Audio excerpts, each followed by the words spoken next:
1857. The city of Delhi was the rallying point of India's first war of independence. It was the beginning, the birth of an Indian consciousness, Indian nationalism. For all the brute force and cruelty of imperial might, a flame was lit in that year that within less than 100 years brought about the complete disintegration of the largest empire the world has ever known.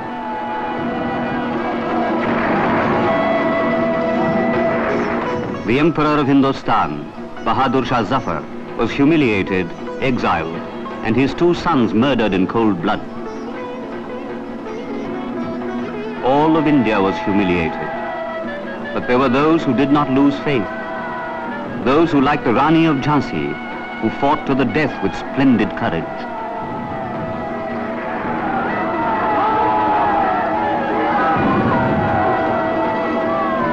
(1928), Lahore. The courage and the spirit were more alive than ever.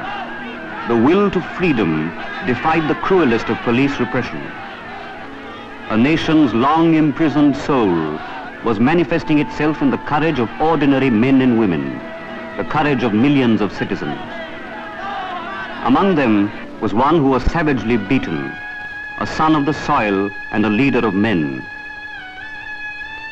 One whose whole adult life was a defiant, laughing challenge to the might of the British Empire.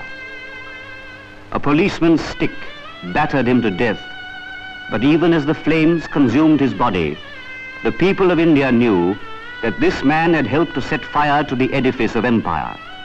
His name, Lajpat Rai.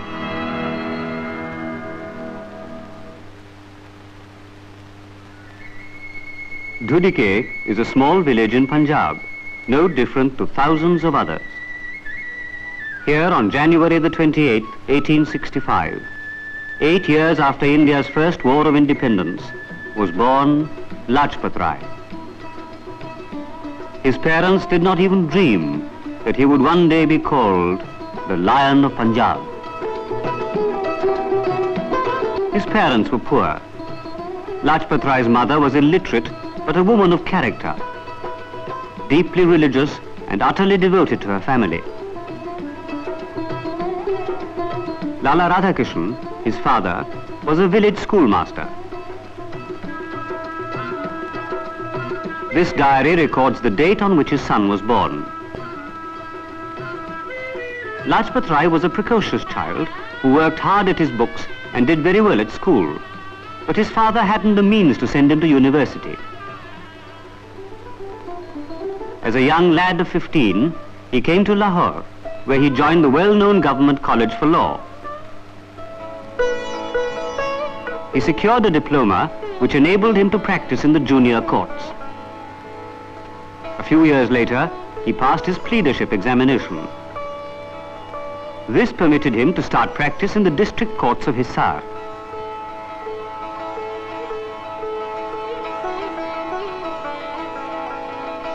Not long after, in the early 90s of the last century, he appeared before the Lahore High Court. As an advocate, he was immediately successful. The young Lajpat Rai had even then a forceful personality and a mastery of Hindustani which made him an eloquent and persuasive orator. Lahore in those days was passing through a social and religious ferment generated by two movements, the Arya Samaj and the Brahmo Samaj. Lajpat Rai was greatly attracted by the Arya Samaj, which stood for reformed religion and for nationalism.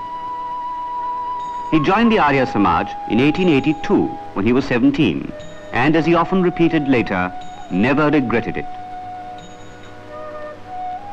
His earnings as a lawyer were considerable, but when the time came to choose between legal practice and public service, he abandoned the law. This combination of public service and a political life was chosen also by some of his contemporaries, notably Tilak, Annie Besant, and Dadabhai Nauroji. Lajpat Rai was a voracious reader and something of a scholar. He wrote the biographies of Mazzini and Garibaldi. of Lord Krishna, Shivaji, and Swami Dayanand.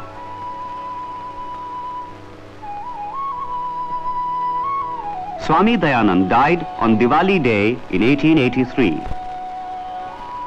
With his two friends, Lala Hansraj and Pandit Gurudutt, also disciples of the Swami, Lajpat Rai decided to raise a memorial to their Guru. And there came into being the first Dayanand Anglo-Vedic College at Lahore. Up to the age of 40, Lalaji, as Lajpat Rai came to be known, devoted his time to constructive work. He helped to establish the Punjab National Bank in 1895, a bank which today has branches all over India. In 1897, he went to the aid of the thousands who suffered in the Rajputana famine. Starvation and death moved him to intensify his efforts in the cause of the common man. In 1904, he organized relief work after the Kangra earthquake.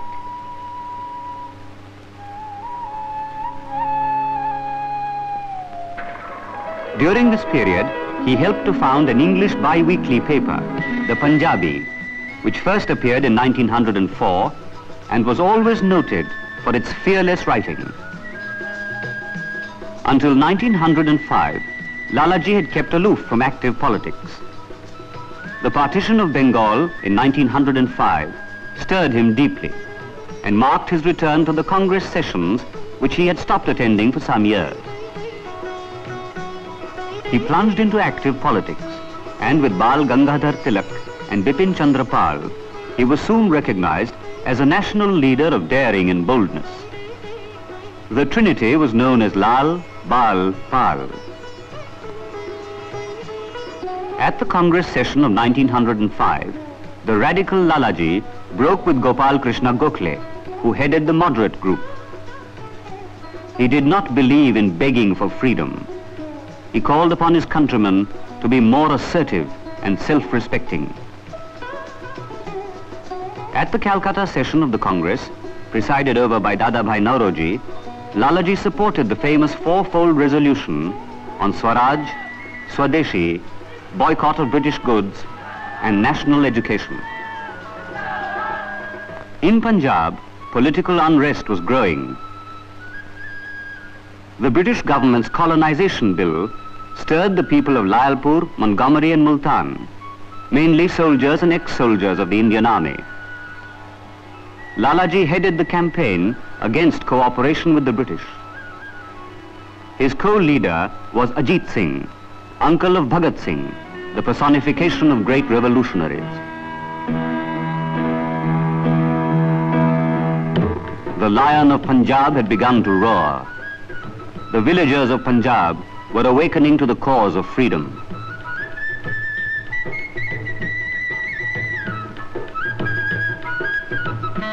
Riots broke out in Lahore, Rawalpindi, and other places in Punjab. It was a fateful year, 1907, the 50th anniversary of the First War of Independence. The British Raj, panicking, resorted to the deporting of Indian leaders without trial. Lajpat Rai and Ajit Singh were deported to Burma and detained in the Mandalay fort.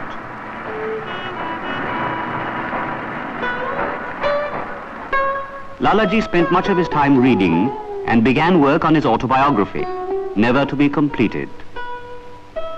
As a result of an outcry in India and in England against arbitrary deportation without trial, the two revolutionaries were released. For the next 6 years, until the eve of the First World War, Lalaji was engaged in social service. Schools and colleges were opened for boys and girls, hospitals, orphanages, and widows' homes were established. The campaign against the caste system was intensified. Lalaji fought for equal rights for the so-called untouchables. In the eyes of God, all men are equal. It should be so in the eyes of man, too.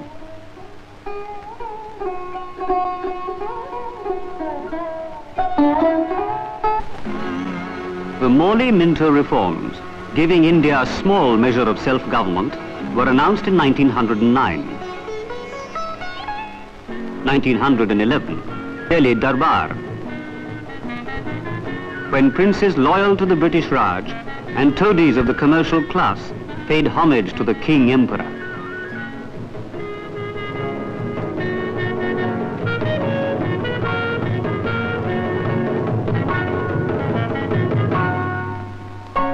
London, 1913.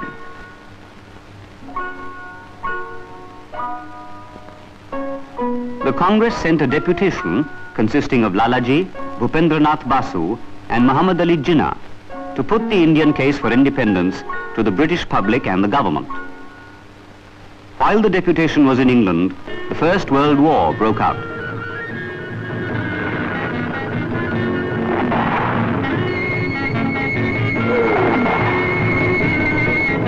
Lalaji was of the opinion that Indians should extend all possible help to the British, but he made this cooperation conditional on the complete Indianization of the Indian Army.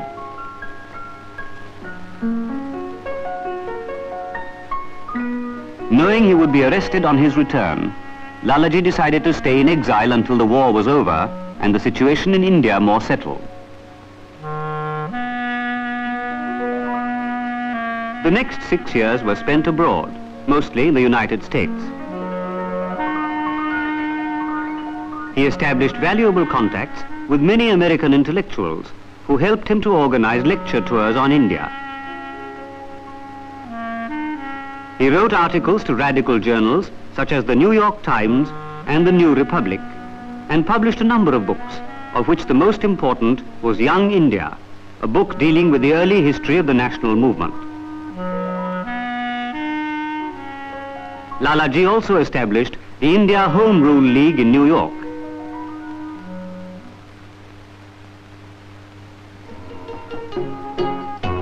Lalaji then went to Japan, where he met Indian revolutionaries Rash Bihari Bose and M.N. Roy. In India, at the end of the war, the Montagu-Chelmsford reforms grudgingly allowed another small dose of self-government.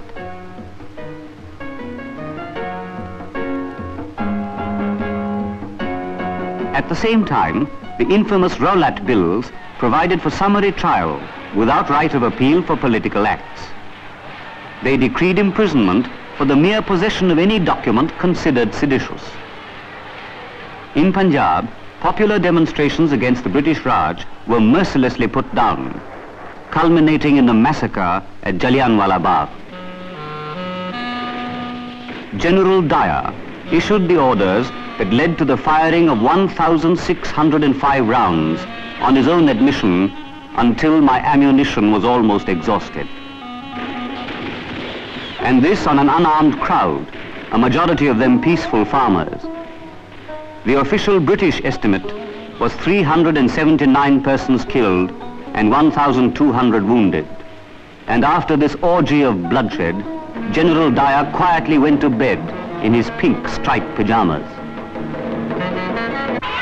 The entire nation was shocked by the atrocities. Even so, the people persevered in their non-violence.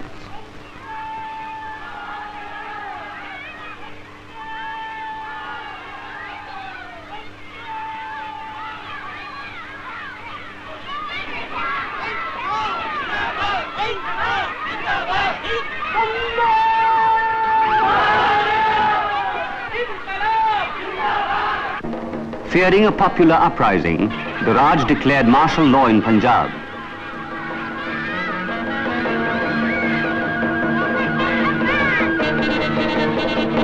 It was a hard time, a cruel time for the people of India. Lalaji returned to India in 1920. The country was seething with indignation and revolt. Indo-British relations deteriorated to a point never reached since the rebellion of 1857. It was time for political action.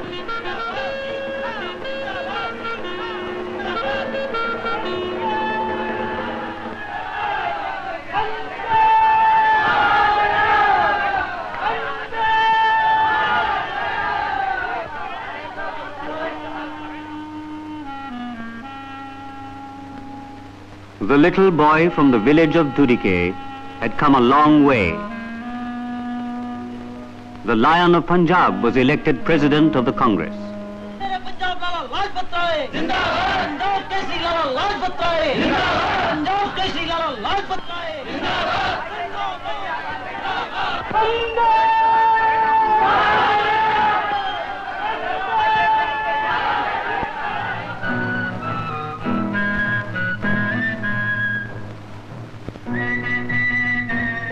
It was at this special session of the Congress in Calcutta that Gandhiji moved his memorable resolution on non-cooperation. Foremost among the Mahatma's supporters were Lalaji, Motilal Nehru, C.R. Das and Maulana Azad. The non-cooperation movement emphasized the importance of Indian goods.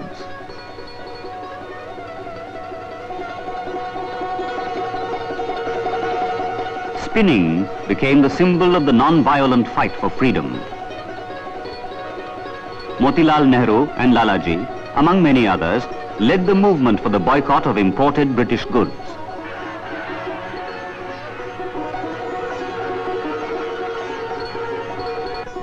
The Sikhs, the martial people of India, used to generations of fighting.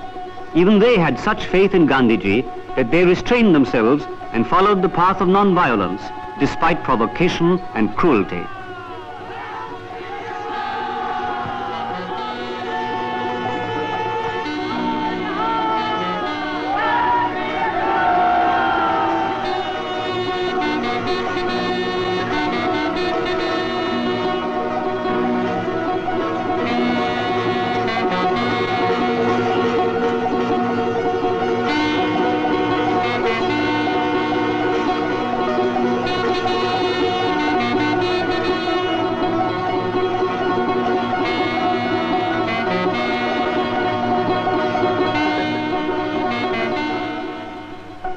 The first non-cooperation movement was suddenly suspended by Gandhiji in 1922 after an outbreak of mob violence against a police party at Chauri Chaura.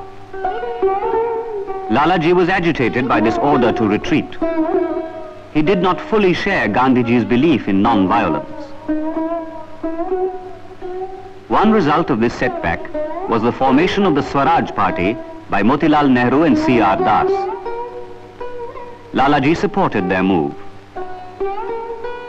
By this time, Lalaji had founded the Servants of the People Society to serve the nation in various fields, educational, social and economic.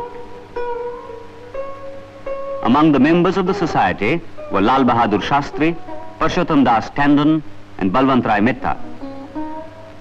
The appointment of the All-British Simon Commission in 1928 angered Lalaji.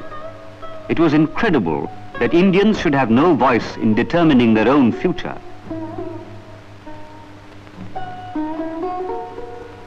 He led the movement boycott of the Simon Commission in Punjab. On October the 29th, 1928, Lalaji led a procession of protest against the commission to the Lahore railway station. The demonstrators, carrying banners and shouting slogans, were peaceful.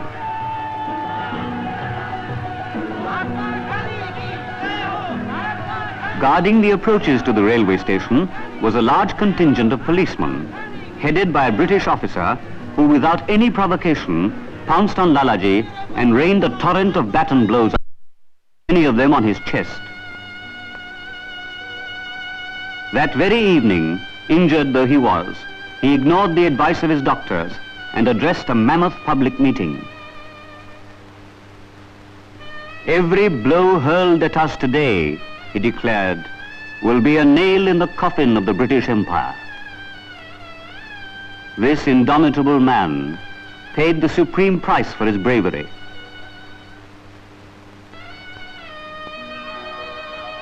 He died of his injuries 18 days later, on November the 17th, 1928, mourned by the nation he had loved and served so well. The Lion of Punjab was no more, but as Mahatma Gandhi said, Lala Lajpat Rai is dead. Long live Lalaji.